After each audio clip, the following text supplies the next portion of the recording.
Friedrich Nietzsche, a name synonymous with rebellion, challenging the very foundations of morality and tradition.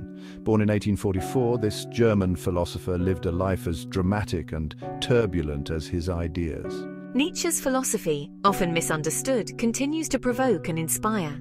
It serves as a stark reminder of the power and responsibility of the human spirit. Nietzsche's life was marked by both brilliance and suffering. He was a precocious child, excelling in his studies. He became a professor of classical philology at the young age of 24, but his health was fragile. This physical suffering undoubtedly influenced his philosophical outlook. Despite his physical ailments, Nietzsche's mind remained sharp and relentless. He produced a series of groundbreaking works. Tragically, Nietzsche's brilliant mind was consumed by madness in his later years, leaving behind a legacy that continues to resonate with readers today. One of Nietzsche's most fundamental concepts is the will to power. This is not a simple desire for dominance over others. It is a far more profound idea, a driving force that animates all living things.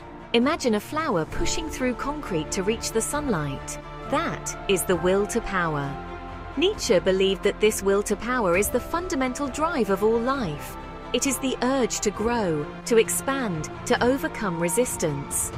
It is the force that propels us to create, to achieve, to become the best versions of ourselves. This concept has often been misinterpreted as a justification for ruthlessness and aggression. However, Nietzsche saw it differently. He believed that the will to power could manifest in many forms, both creative and destructive. It was about overcoming our own limitations and striving for greatness. Imagine living your life. Every joy, every sorrow, every triumph, and every failure repeated over and over again for all eternity. This is the unsettling concept of eternal recurrence, a thought experiment that Nietzsche used to challenge our perceptions of time and the meaning of life. Nietzsche presented eternal recurrence not as a literal truth, but as a test. He asked his readers to imagine a demon whispering this terrifying proposition in their ear. This life as you now live it and have lived it, you will have to live once more and innumerable times more. The eternal recurrence challenges us to live each moment as if it were eternal, to find meaning and joy in the present, and to create a life we would be willing to live again and again. Nietzsche was a relentless critic of traditional morality, particularly the Judeo-Christian values that he believed had dominated Western civilization for far too long. He called for a revaluation of all values, a radical reassessment of the moral codes that govern our lives. He questioned the foundations of morality. He argued that concepts like good and evil are not absolute truths, but rather human constructs that have evolved over time. He challenged the traditional view of morality as something imposed from above, arguing instead that it should emerge from the individual's own will to power. This re-evaluation was not about rejecting morality altogether. It was about questioning its origins, its assumptions, and its effects on the human spirit.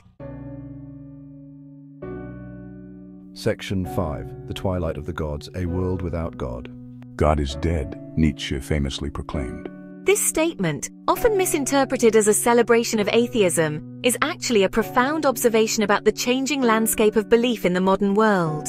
Nietzsche recognized that the traditional foundations of faith were crumbling. He saw the rise of science, the growth of secularism, and the increasing questioning of traditional authority as evidence of a profound shift in human consciousness. The death of God for Nietzsche was not a cause for celebration, but a recognition of a profound loss. With the decline of traditional religious belief, Nietzsche argued, humanity was faced with a profound crisis. But this crisis, Nietzsche believed, was also an opportunity to create new values and new meanings. Section 6, Thus Spake Zarathustra, a philosophical novel for the ages. Nietzsche's magnum opus, Thus Spake Zarathustra, is a work of extraordinary depth and complexity, a true testament to his philosophical genius. Written in the form of a philosophical novel, it tells the story of Zarathustra, a prophet who descends from his mountain retreat to share his profound wisdom with the world. Through Zarathustra's teachings, Nietzsche explores his most challenging ideas: the will to power, the eternal recurrence, the revaluation of all values, and the death of God. these concepts are woven intricately into the narrative. But Zarathustra is more than just a philosophical treatise. It is a journey into the human soul. It is a work of literature, rich in symbolism, allegory, and poetic language, making it a timeless piece. Nietzsche uses the character of Zarathustra to challenge conventional thinking and to provoke his readers to question everything they thought they knew about morality, religion, and the meaning of life. His writing compels us to look deeper. The book is a call to embrace our humanity in all its complexity and to strive for greatness, urging us to transcend our limitations and reach for the stars. Section 7. Nietzsche's Enduring Legacy, a controversial and influential thinker. Friedrich Nietzsche remains one of the most controversial and influential thinkers of the modern era. His ideas have been both praised and condemned, embraced by artists and revolutionaries, and misused by dictators and demagogues. His legacy is complex and multifaceted. Nietzsche's emphasis on individual will, his critique of traditional morality, and his celebration of human potential have resonated with those seeking to challenge the status quo and to forge their own paths. His ideas have influenced a wide range of thinkers, artists, and movements, from existentialism and postmodernism to psychoanalysis and feminist theory. Despite the controversies, Nietzsche's work continues to provoke and inspire. Section 8. Beyond Misinterpretations, Nietzsche's True Message. Nietzsche's philosophy is often misunderstood, his words twisted to fit agendas he would have abhorred. His profound ideas have been taken out of context, leading to widespread misinterpretations that obscure his true intentions. It is crucial to remember that he was, above all, a champion of individual self-discovery and self-creation. Nietzsche believed that each person has the potential to shape their own destiny, to carve out a unique path in life. His work was a rebellion against conformity, a call to transcend the limitations imposed by societal norms and embrace the fullness of our being. He urged us to break free from the chains of conventional thinking and societal expectations. The will to power, often misconstrued as a glorification of brute force, was, in Nietzsche's view, a life-affirming impulse present in all living things. It was about the inherent drive to grow, to evolve, and to assert one's existence in a meaningful way. It was the drive to grow, to overcome, to create, to express the unique potential that lies within each individual. Nietzsche saw this as the essence of life itself, the force that propels us forward. He believed that true strength lay not in dominating others, but in mastering oneself, in pushing beyond one's limitations, and in striving for excellence. This inner strength was the key to achieving greatness and living a fulfilled life. Nietzsche's philosophy is a challenge, an invitation to question everything, to shed the shackles of inherited beliefs, and to embark on a journey of self-discovery. It is a call to awaken the inner potential within us all, to live authentically and courageously. Section 9. The Power of Perspectivism, Embracing Subjectivity.